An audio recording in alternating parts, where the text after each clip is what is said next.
ঠাকুরগাঁওয়ে সূর্যের দেখা মিললেও কমেনি শীত। হিমালয়ের হিম বাতাসে বেড়েছে শীতের প্রকোপ। পাশাপাশি হাসপাতালে বেড়েছে ডায়রিয়া, শ্বাসকষ্ট সহ শীতজনিত রোগীর সংখ্যা। বিস্তারিত জানাতে 250 শয্যা বিশিষ্ট জেনারেল হাসপাতালের সামনে থেকে যুক্ত হচ্ছেন প্রতিনিধি এম এ সামাদ।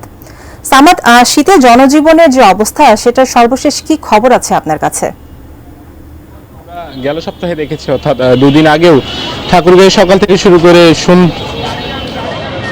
গেল সপ্তাহ ধরে, তবে গতকালকে থেকে এবং আজকে সূর্যের দেখা মিললেও হিমালয়ের কাছাকাছি হবার কারণে এবং অর্থাৎ সকাল থেকে শুরু করে সন্ধ্যার আগ পর্যন্ত কুয়াশার চাদরে আবৃত ছিল এই ঠাকুরগাঁও শহর, এবং আমরা দেখেছি যে সারা গেল সপ্তাহ ধরে, তবে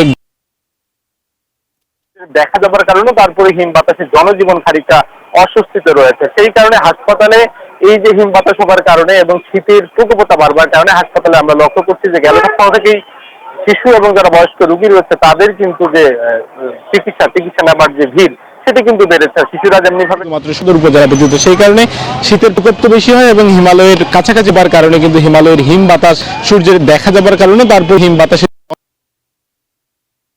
ছিল। গেল সপ্তাহে এই রোগীর সংখ্যা কিছুটা বেড়েছে, বিশেষ করে হাসপাতালে শিশু ওয়ার্ডের যে আবাসনের অর্থাৎ বেড সংখ্যা রয়েছে, শয্যা সংখ্যা, তার কয়েকগুণ বেশি শিশু রোগী সংখ্যা এই হাসপাতালে ভর্তি হয়েছে, এবং যে কারণে শুধুমাত্র পঞ্চগড় জেলার মানুষ এবং ঠাকুরগাঁওয়ের মানুষ যেহেতু এই হাসপাতালে চিকিৎসা নেন, সেই কারণে নির্দিষ্ট শয্যার চেয়ে অতিরিক্ত বেশি রোগী এই হাসপাতালে চিকিৎসাধীন রয়েছেন। সেই কারণে যেমনি ভাবে রোগী এবং স্বজনরা তাদের চিকিৎসা সেবা নিতে নানা ধরনের ভোগান্তির কথা বলছেন, চিকিৎসা এবং ওষুধের কথা এবং ওষুধ পেতে তাদেরকে হাসপাতাল থেকে তারা কোনো ধরনের ওষুধ পাচ্ছেন, এরকম নানা ধরনের অভিযোগ তারা করছেন।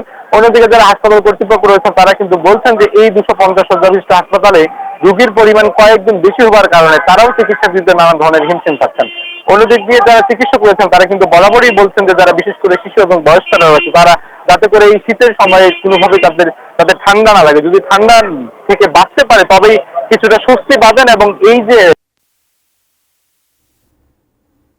পাবেন। অন্যদিকে জেলা প্রশাসনের পক্ষ থেকে দফায় দফায় শীতার্তদের পাশে দাঁড়ানোর কথা জেলা প্রশাসন বলছেন এবং তারা বিভিন্ন সময়ে যারা শীতার্ত রয়েছেন তাদের পাশে দাঁড়ানোর চেষ্টা করছেন।